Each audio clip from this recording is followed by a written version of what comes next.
السلام علیکم فیض بھی. جو آج کل جو لیٹسٹ بیماریاں ہیں جیسے شوگر، کینسر، بی پی، تو کیا یہ اللہ کے رسول کے زمانے میں بھی ہوا کرتی تھی کیا؟ یا ایسا ہے کہ لوگ آج کل سیر و تفریح نہیں کرتے تو اس کے یہ افیکٹس ہے کہ بیماریاں نئی آ گئی؟ بھائی نے ایک سوال کیا کہ بہت ساری بیماریاں جیسا کہ شوگر ہے، بلڈ پریشر ہے، اور بھی بیماریوں کے بھائی نے نام لیے. تو کیا آپ صلی اللہ علیہ وسلم کے زمانے میں بیماریاں تھی، یا پھر آج کے دور میں جو ہمارا لائف سٹائل ہے کہ ہم لوگ سیر و تفریح یا ایکسرسائز، کسرت یا اس طرح کی ایکٹیویٹیز نہیں کرتے، اس کا نتیجہ ہے؟ واللہ عالم. یہ بات تو ہم نہیں کہہ سکتے کہ آپ صلی اللہ علیہ وسلم کے زمانے میں یہ بیماریاں اسپیشلی شوگر، بلڈ پریشر تھی یا نہیں تھی، اس لیے کہ ان بیماریوں کے حالات ہی ایجاد نہیں ہوتے. تو بیماریاں اگر ہوں گی بھی تو ہم کو پتہ نہیں یہ ہے، سمٹمز اگر ہوں گے بھی تو پتہ نہیں. تو اس بارے میں تو واللہ عالم. لیکن شوگر، ذیابطیس جو ہے، یہ عربی نام ہی ہے. ڈائبٹیز جس کو بولتے ہیں شوگر، ایک عرب مسلم سائنسدان نے اس کی تحقیق کی تھی کہ یہ کیوں ہوتا ہے. انسان چکر کھا جاتا ہے، کبھی وہ ہوتا ہے ذیابطیس، وہ کہتے ہیں کسی چیز کے اضافہ ہو جانا، اس کو ڈائبٹیز انگلش میں بولتے ہیں اور شوگر عام زبان میں کہتے ہیں. تو بہرحال واللہ عالم، ہو سکتا ہو بھی نہ، لیکن آلات تو نہیں تھے ڈیٹیکٹ کرے کہ بیماری ہے یا نہیں. رہا مسئلہ کہ آج کے دور میں ان بیماریوں کا اتنا پھیلنا اور عام ہونا، جس کا ریزن لوگ کوٹ کرتے ہیں کہ ہم لوگ ایکسرسائز نہیں کرتے یا ہمارا لائف سٹائل درست نہیں ہے.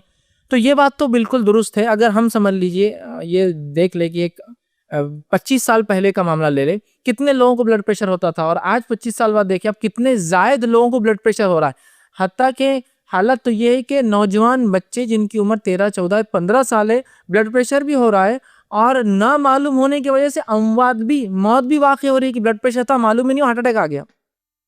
میں نے ایسا بھی واقعہ دیکھا کہ ایک نوجوان 15 سال کا نوجوان ہارٹ اٹیک سے انتقال ہوا، 17 سال کے ایک نوجوان ہارٹ اٹیک سے انتقال ہوا. بہرحال موت تو تقدیر میں ہے. یقیناً ہم بیماری ایک بہانہ ہے، لیکن کہنے کا مقصد یہ ہے کہ یقیناً ہمارے لائف سٹائل میں ڈراسٹک چینج آیا، جس کی وجہ سے کچھ بیماریاں جو انسان کی خالی بیٹھنے سے یا زیادہ بیٹھنے سے یا زیادہ آرام پسند ہونے سے بڑھ جاتی، وہ بیماریاں بالکل اضافہ ہو گئی. جیسے کہ آج بھی آپ دیکھ لیجئے ویلیج لائف، گاؤں کی زندگی، اور سٹی لائف کو دیکھ لیجئے. گاؤں کی زندگی میں آدمی محنت اور مشقت کر رہا ہے، کھیتی باڑی کر رہا ہے، 100 سال کی عمر ہے، چشمے نہیں لگے. 100 سال کی عمر ہے، آج بھی دیکھ لیتے ہیں.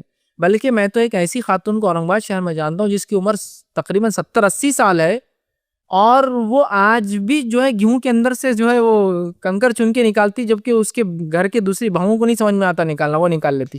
اتنی بہترین جو ہے اس کی آئی سائٹ ہے، سمجھ رہے آپ؟ تو ایک ویلیج لائف دیکھیے، لوگ آج بھی جو ہے، حالانکہ غذائیت کے اعتبار سے پروٹین، جیسے اس کو بولتے ہیں نا، ایک نیوٹریشس جو ہے فوڈ ہونا چاہیے، وہ تو ہم سے کم کھاتے ہیں. بالکل جوار کی روٹی ہے، ایک پیاز ہے، نمک ہے، اور کچی مرچی کھا رہا ہے. کیا ہے نیوٹریشن؟ زندگی میں بیچارے نے کبھی بادام نہیں کھایا. سمجھ رہے نا؟ ہم لوگ تو ڈائٹ میں ہر چیز لے رہے ہیں، یہ کھاؤ اس سے یہ فائدہ، سنترے کا